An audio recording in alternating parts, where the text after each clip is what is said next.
Dans les palais du pouvoir, il y a des nouvelles qui circulent vite et des nouvelles qui paralysent tout. Le lendemain de la Tabaski 2026, une nouvelle de ce type a traversé les couloirs du palais M5. Billy Condé a disparu, pas arrêté, pas hospitalisé, pas joignable, disparu. Et dans les heures qui ont suivi, le palais n'était plus tout à fait le même.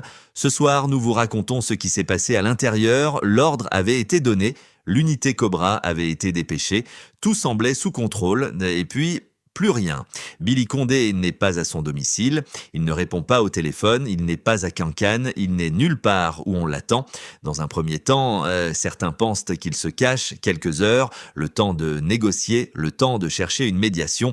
Mais les heures passent et Billy Condé reste introuvable. Et c'est là que la panique commence, pas la panique bruyante, pas les cris dans les couloirs, la panique silencieuse, celle des regards qui se croisent, des téléphones qui s'allument et s'éteignent, des réunions improvisées à voix basse, car tout le monde au palais comprend la même chose.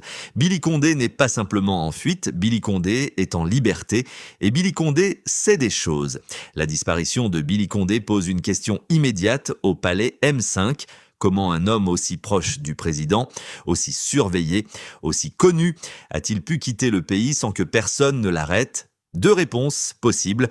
Première réponse, quelqu'un l'a aidé, quelqu'un a fermé les yeux au checkpoint, quelqu'un a laissé passer un convoi qui ne devait pas passer, et si quelqu'un a aidé Billy Condé, cela signifie qu'il y a dans l'entourage présidentiel des loyautés qui ne sont pas entières, des fidélités qui ont des limites, des hommes qui choisissent leur propre avenir plutôt que celui du régime. Deuxième réponse, le dispositif de surveillance était insuffisant et si c'est le cas, la question devient encore plus inconfortable pour le palais. Si l'homme le plus proche du président peut fuir sans être intercepté, qu'est-ce que cela dit de la solidité du système sécuritaire ? Ces deux réponses sont terrifiantes à leur manière.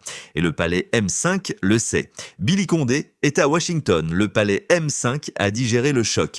Les négociations sont en cours, mais quelque chose a changé. Avant la Tabaski 2026, le palais M5 était un système qui semblait hermétique, solide, loyal, unifié. Après la disparition de Billy Condé, des fissures sont apparues. Quelqu'un a prévenu Billy Condé de son arrestation imminente. Quelqu'un l'a peut-être aidé à fuir et quelqu'un à Washington continue peut-être à lui parler.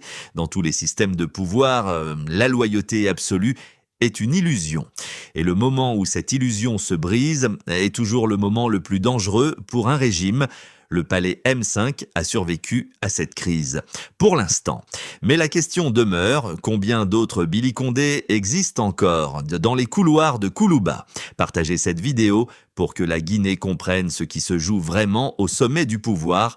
La vérité appartient au peuple guinéen, exigez-la.